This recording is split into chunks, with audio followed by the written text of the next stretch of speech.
Është shqiptare, i pari Konstantini i Madh, i cili e përhapi krishterizmin tër perandorin e asaj kohe perandorin romake. Prandaj kjo Evropë krishter duhet m'ju falendruar në Dardanëve, krye me Konstantinin e Madh. Mirë po, ne nuk jemi njerëz që respektojmë tonin, ma tepër i besojmë të ashtu quajtëve profet të Afrikës edhe të Azisë se sa njerëzve tanë.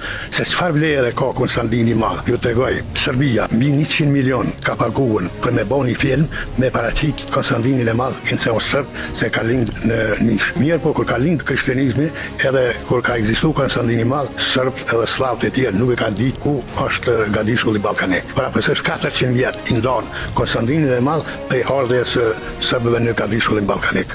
Ne nuk ja dim thashë vlerën njerëzve tonë. Po ashtu, na jemi me fat se në perandorin bizantine, perandori më i fuqishëm po ashtu ka qenë Dardan, Justiniani i Madh. Përveç kontributit tjetër që ka dhënë për mbar njerëzimin, ai mbi 70 fortifikata i ka ndërtuar në territorin e Dardanis për më mbrojt prej sulmeve të popujve barbarë, sidomos prej avarëve edhe slavëve.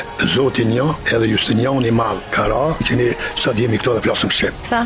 Për arsye se në çdo pjesë tjetër të Gadishullit Ballkanik kanë depërtu slavët, kanë shkatëru. Në Dardanik u zhvillu jeta normale. Ndoshta është biri më i madh i Dardanis pse ekziston ndërtania që nga shekulli 4 si shtet para Jerusalemin deri në ditët e sodit.